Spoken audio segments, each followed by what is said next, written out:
Hi guys, welcome back. I sold my DT11, the Beretta. What did I buy instead? Well, surprise, surprise, I bought another Beretta DT11. But this time I bought one of the slightly rarer models on the market. This is the step rib, the DT11 step rib, or the DTL step rib, depending on which name you go with and where you've seen it advertised. But very few of these around. Of course, it has all the same features that we've become used to with the DT11 guns. I just wanted to talk a little bit about why I changed over and some of the specs of this slightly rarer model. It has generated a lot of interest. You know, when I've been shooting, people have picked it up. They've been very surprised to see it. I think some people have seen the 694 DTL version, which has also got this type of step rib, the fixed rib, and they've said, hey, I didn't even know that you could get that in a DT11 variant. Yeah, there are a few around, but they are few and far between. So why did I get rid of my X-Trap? Well, a couple of reasons. Basically, I had a bit of fiddleitis with it. It has an adjustable top rib. The problem I had is that I'm a little bit OCD, so I got into this habit of checking it all the time. I was always worried that it would have got moved when I was taking it in and out of the bag, and so I would be taking it down, you know, winding it down. I knew it would have to come down like 14 clicks. That's where I used to keep it. Then I'd be jacking it back up again, double checking it. I'd get to the shoot and think, oh, I'll check it again. It was a bit like people going back because they think they've left the oven on. So that was kind of annoying because that became like a bit habitual. It's obviously got quite a high rib set up on there.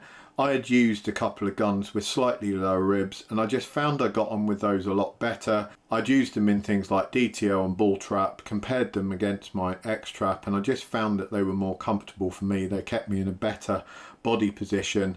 I need some sort of raised rib, because like a lot of people, I have some neck and upper back issues. I've got a couple of compressions in my spine. One's right at the top, so that causes me some pain. So I'm never going to be a guy who's seriously hunched over a gun. It just helps me keep a more head up position. I also like the fact that in that head up position you can get really good view of what you're shooting at, especially in the trap disciplines. I even find it useful for skeet, to be honest. I like the fact that the higher rib guns give you a little bit more view around the target. You know, you haven't got the gun right in your face kind of thing because you're lifted off it slightly, so you've got a bit of a better viewpoint. As my age grows and my eyesight gets worse, I'll take whatever I can get in terms of helping me with that and helping me with seeing things, so that to me is a benefit. Anyway, as I said, fiddling around far too much with the X-Trap.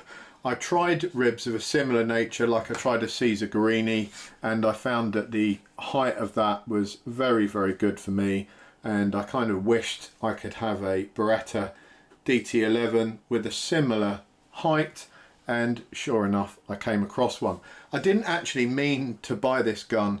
I went to Swell shooting ground and a couple of people I knew had joked to me and said, if you go there, don't go in the shop because it's absolutely full of really beautiful guns and you will spend a lot of money. I know what you're like. And I assured them, no, you know, I'm not looking for any other guns. I said, well, with a caveat that if I happened across a DT11 step rib, the fixed variant, then I would buy one. But I said, there's so few knocking around, that's hardly likely to happen. And of course I walked into the Swell shop. The first thing I see is the step rib gun, so of course that was inevitable. Funnily enough, this was a right-handed gun. I'm actually a left-handed shooter. I got on it, I was looking straight down it, and I thought, well, this, you know, this can't be right. So I got the lovely staff at Swell to help me out, the guy in the shop. But he took a look at me and I explained to him, look, I'm a left-hander, I shouldn't be seeing straight down the middle, but I am. And he looked a bit skeptical, but I said, you know, I'll buy the gun if it fits me properly. And to be fair, he tried to get me in every sort of position he could so that it basically wouldn't fit me. You know, he was getting me to point it down at the ground, bring it back up, mount it with my eyes shut, all the usual tricks, point it to the right, bring it across, point it right up, bring it down. He was just trying to make sure that it lined up for me in every possible manner, and sure enough it did. He was pretty surprised about that, but I ended up buying it because obviously it did suit me and it feels pretty good. The only sort of thing I noticed was that the palm swell is slightly different on one side to the other. Bizarrely, I actually prefer it when I hold this with my left hand. The palm swell actually feels better for me holding it that way than if I were to hold it in my right hand, where it actually feels a little bit fatter in my palm. I prefer it this way round. So I guess this was meant to be, because if there'd been a left-handed model there, maybe I wouldn't have liked the palm swell for that and I wouldn't have bought it in the first place. But I digress. So what are the main differences with this? Well, it's obviously a DT11 at heart. We have the adjustable comb on the back, as you can see, and if we were to take this piece off here, we would find the B-Fast system in there. I've got the weights sat in there. I've got the full selection of weights in there at the moment. If I stick that on the pivot, it's just still a tiny bit front heavy, which is what I want in a trap gun. But interestingly, you know, that's going to be very specific to a person. So just bear in mind, I've got all the weights that it comes with in the back end of this stock, and it's still a tiny bit front heavy. If you're someone that likes a really, really whippy gun, then maybe this setup isn't for you, because it's not like you can take any more weight out of the front end, and I'm pretty much all out of weight to add at the rear. The rib, as you can see, we've got the step there. We just got some lines on there, nice matte black colour, and then it steps up to the 12mm fixed rib.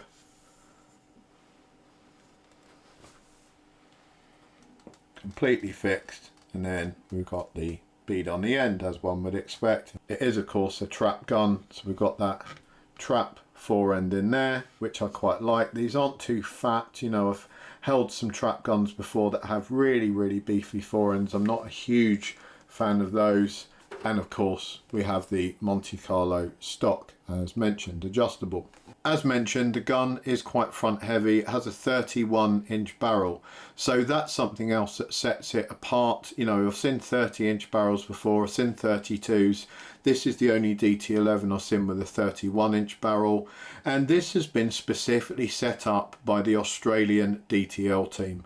That was where this gun originated from. Apparently that team had a very specific set of requirements. They wanted a DT11, but they wanted a fixed rib. They wanted it sort of medium height, 12mm high. They wanted it to be front end heavy. They wanted the ability to change chokes, and they specified the 31-inch barrel, which probably came into the slightly front heavy part of the equation, I would imagine. Interestingly, we checked the barrels, that we couldn't find any weight on the barrels themselves. Sometimes you can actually see that written on the barrels that come from Beretta. We didn't see any of that. I had a couple of friends that really know their stuff on these guns have a look over it, and they were kind of surprised about that. I'll have to ask Beretta myself if there's anything specifically different about these barrels other than their length. They do of course have the Stellium Pro barrel technology, which I've spoken about in the other videos. I'll quickly mention on here as well. That's basically a back boring system, a significantly longer back boring system than you would find traditionally on most shotguns. That changes the pressure curve. Now, I've heard a lot of people arguing about this. They said, hey, you can't beat physics, you know, whatever is projected out the front of the gun, the weight of the shot and the velocity of the shot are what's going to dictate recoil. That's true, they are going to dictate that in numbers, right? But they're not going to dictate how the recoil feels, because you can actually modify the recoil impulse and how it feels by playing somewhat with the pressure curve. Now, there's a couple of ways you can play with a pressure curve in a gun, one of which is to tinker with the charge weight and reduce the charge weight, or use a slower or faster burning powder. That will modify the pressure curve. And to put it in very simple terms, because being a ballistician, we do quite a lot of this stuff when we're designing ammunition, you know, mainly centre fire stuff is what I do, but it all follows the same principle. Very commonly, if you want a short, sharp crack of recoil, you would have a pressure curve that goes up quickly and down quickly. You know, it looks like an icicle, basically, and that's a very quick peak pressure and then very quickly dropping back down again. So that gives you that boom, quick, short, sharp. Think of it like a boxer's jab. That's what most people associate with when they say this gun recoils really heavily. It's that short, sharp recoil. That's also made worse by a really light gun. The recoil impulse can obviously propel a lighter gun back a lot quicker. So you get this really sharp jolt of recoil, which people find to be unpleasant. Now you can modify that, as I said, by tinkering with the charge weight or the powder that's being used. Obviously that also has an effect on things like velocity, so we want to try and avoid doing that if we can. What you can actually do is modify some of the internals. In this case, they've modified the dimensions of the forcing cones, which are, if you like, the beginning of the barrels as they start to taper down. Traditionally those cones would be quite short. If you elongate those and change the dimensions slightly, you can actually modify that pressure curve to make it a lot tamer, so you get a similar amount of pressure, but it's the pressure over time that's different. You're changing the shape of that pressure curve. That also has an effect on shot pattern. I know Beretta did a ton of testing when it came to the geometry of the internals and how that affected shot pattern, and they found specifically that this Stelium Pro design at the time was the absolute best pattern that they could get with the geometry that they were putting into play. I know that the SL2 now has an even more improved geometry inside. I think they're calling that the Stelium X or something like that, and that is apparently even more consistent than what this one was. But I have to say the shot patterns on this are brilliant. Obviously it matters which cartridges you put down it. Not everything's going to be great in every gun, but the normal cartridges I run have been very, very consistent, good patterns. I've been running B&P Legends, Fiocchi F Black, RC2s, Fiocchi Competition. They've all run really, really nicely through this, so I've got no complaints with the pattern at all. I normally run 1/2 and 3/4 choke. Sometimes I run 3/4 full, sometimes I run full. It really depends. If I'm like training, I kind of like to run really tight chokes so I can actually see when I'm shooting trap if I'm getting breaks that all happen to be on the left side or the bottom side of the clay. If you're running tighter chokes, you can actually see where you're going wrong, and also you're more likely to miss if you're not on target, right? You haven't got that margin of error that you would as you start to have a bigger shot pattern.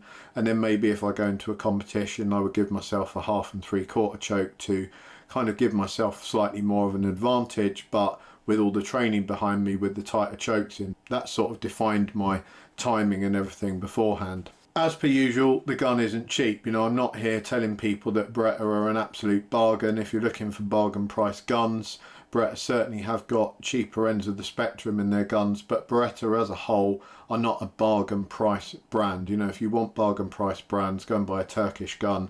There's plenty of pretty reasonable Turkish guns that you can get in like even the sub £500 category.